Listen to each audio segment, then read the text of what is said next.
Good morning বন্ধুরা। সকালবেলা উঠেছি অনেক সকালে, তো এখন ছেলের টিফিন বানিয়ে দিচ্ছি। আমি 6টার সময় উঠে পড়ি। টিফিনে নিয়ে গিয়ে গেছে ম্যাগিটাকে সিদ্ধ করে নিচ্ছি।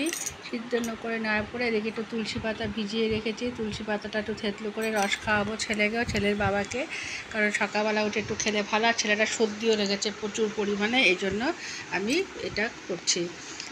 এখন আলুগুলো ছুলে নিচ্ছি, ম্যাগিতে দেবো বলে আলু আর পেঁয়াজটাকে ছুলে নিচ্ছি।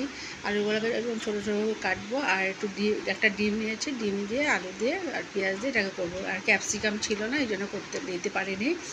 এটা করার পরে আমি এখন ম্যাগিটাকে বানিয়ে দেবো ছেলেকে। ছেলে দিকে ঘুমাচ্ছে, ছেলে ঘুমাতে ঘুমাতে আমি এইসব কাজ করছি। এদিকে ছেলেকে মাঝে মাঝে গিয়ে ডাকছি যে উঠো উঠো বাবা, দেরি হয়ে যাবে না এলো তাড়াতাড়ি। এদিকে আবার দুধটা বসিয়ে দিচ্ছি, আবার চাও বানাতে হবে, অনেক কাজ থাকে সকালে উঠেই। তো অত কিছু তো দেখাতে পারি না সকালে উঠে, তা আমি যতটুকু করতে পেরেছি ক্যাপচার ভিডিও আর সেটাই করছি। তারপরে তুলসী পাতাগুলো থেতলে একটু রস বের করে দিলাম, যেহেতু ছেলেটাকে খাওয়াবো।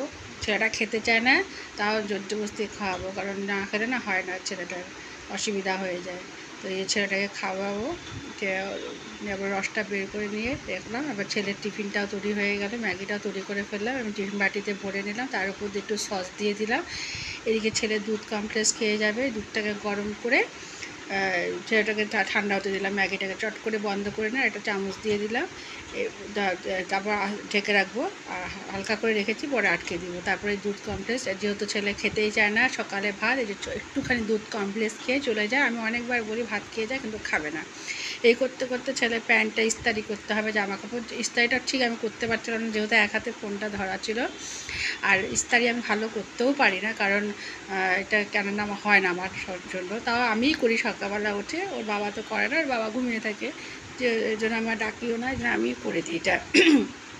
করে দেওয়ার পরে ইস্তারি করে দেওয়ার পরে ছেলে স্নান করতে চলে গেছে। ঘুম থেকে উঠে আমি বললাম একটু স্নান টান করে আসো বাবা।